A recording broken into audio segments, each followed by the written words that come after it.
Speaker sir, आपका बेहद शुक्रिया कि कल शाम में आपने फोन करके मेरी खैरियत और मुझसे दरियाफ्त किया कि क्या हुआ, और आपने मुझे बताया कि आपने फौरन पुलिस के आला अहदेदारों से बातचीत भी की। मैं आपका बेहद शुक्रिया अदा करता हूं कि आपने अपनी संवैधानिक जिम्मेदारी को एक रुकने पार्लिमान की जान पर जब कातिलाना हमला किया गया टोल गेट पर, आपने उस बात की। मैं आपका शुक्रिया अदा करता हूं।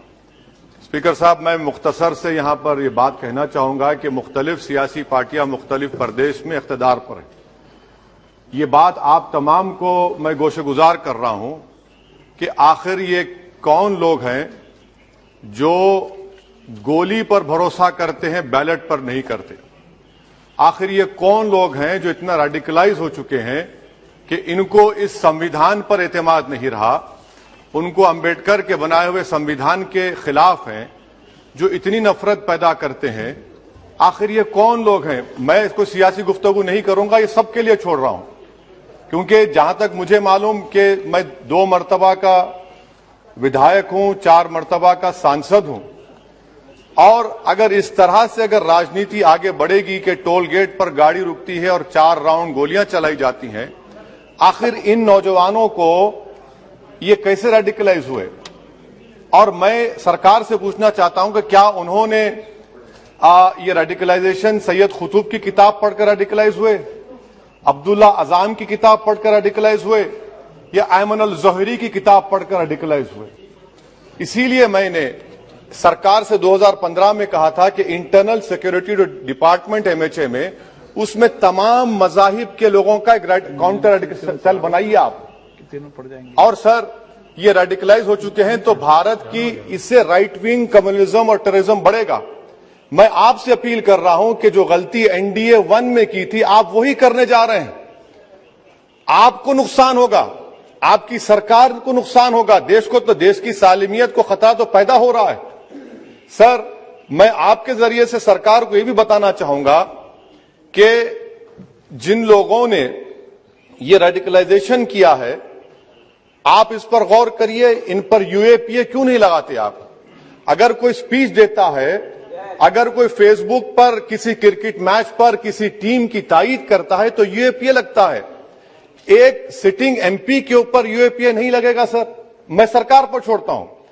सर, चौथी बात यह है कि रेडिकलाइजेशन की जब बात होती है, हमने यहां पर एक कांग्रेस के बड़े नेता से सुना कि 2 भारत हैं दौलत के एतबार से। नहीं सर, भारत की दौलत मोहब्बत है। भारत की दौलत पैसों की दौलत नहीं है, भारत की दौलत मोहब्बत है। हां, 2 भारत हैं, एक मोहब्बत पर जो पिछले कई बरसों से आबाद है, और एक नफरत पर भारत बन रहा है। तो क्या आप दौलत की भारत की मिसाल देंगे या मोहब्बत की भारत की मिसाल देंगे? अगर मोहब्बत की भारत की मिसाल देंगे तो उसमें आपको मेरी जबान को रोकने के लिए गोली चलाने की जरूरत नहीं है। इस 2 भारत को समझने की जरूरत है। सर, खत्म सर, मुझे खत्म सर सुनिए सर, मैंने करीब से 6 फीट से गोलियां देखी, मुझे बोलने दीजिए सर। हो सकता है कि कल दिन ना देखूं मैं। अगर मैं यहां पर नहीं बोलूंगा तो कहां बोलूंगा सर? आप मुझे प्लीज बोलने दीजिए।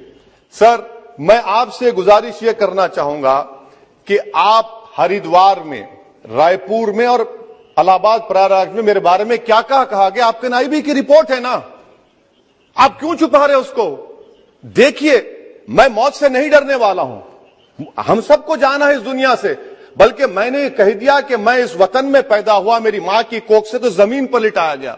जब मेरी आंख बंद हो जाएगी तो इंशाल्लाह औरंगाबाद की जमीन मुझे दफनाया जाएगा। मगर मैं आपसे अपील करना चाह रहा हूं सरकार से सर, कि जो कुछ बातें की गई हैं उसको देखिए। मैं जेड कैटेगरी सिक्योरिटी नहीं चाहिए मुझे, मैं हरगिज नहीं चाहिए मुझे। मैं 94 से पॉलिटिक्स में हूं। मैं आजाद जिंदगी गुजारना चाहता हूं। मैं घुटन के साथ जिंदा नहीं रह सकता इस दुनिया में।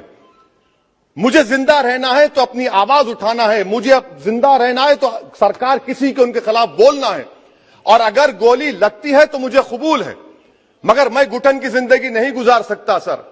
मेरा मानना यह है कि संविधान में अगर देश के गरीबों को, मजलूमों को, अल्पसंख्यक समाज को सिक्योरिटी मिलेगा तो मुझे मिलेगी। आपकी चिंता हमें है ना सर, मैं सिक्योरिटी दे रहे हैं सर, आपको नहीं सर, देश के गरीब बचेंगे तो मैं बचूंगा। ओवैसी की जान इखलाक पीलू से बढ़कर नहीं है सर। ओवैसी की जान उस वक्त बचेगी जब गरीब की जान बचेगी। इसीलिए मैं आपके जरिए सरकार से अपील करना चाहूंगा कि सर इस नफरत को खत्म करिए, इस नफरत को खत्म करिए और इस पर आप गौर करिए। मैं नहीं लूंगा सिक्योरिटी, मैं जेड कैटेगरी नहीं चाहता हूं सिक्योरिटी। मुझे ए कैटेगरी का शहरी बनाइए आप, मुझे एक कैटेगरी का शहरी बनाइए ताकि मेरी और आपकी जिंदगी बराबर हो। जब देश के प्रधानमंत्री पर सिक्योरिटी ब्रीच हुआ, अपोजिशन की तरफ से मैंने कहा था कि गलत हुआ। सब सेकुलर पार्टी के लोगों ने कहा कि ओवैसी तुम क्यों बोले। मैंने कहा नहीं, देश का प्रधानमंत्री मेरा है, सिक्योरिटी ब्रीच हुई तो एक्शन लेना चाहिए।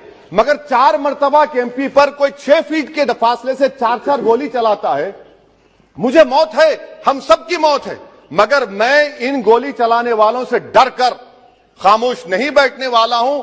और मैं दुआ करता हूं कि उत्तर प्रदेश में पुरअमन पोलिंग होगी इंशाअल्लाह। उत्तर प्रदेश की जनता गोली चलाने वालों का जवाब बैलेट से देगी, नफरत का जवाब मोहब्बत से देगी और कमजोरों को दबाने का जवाब हिस्सेदारी से देगी। मेरी आपसे गुजारिश है सर कि मुझे जेड कैटेगरी नहीं चाहिए, मैं रिजेक्ट करता हूं। आप इंसाफ करिए सर, उस पर यूएपीए लगाइए। और इनके दिमाग कौन है?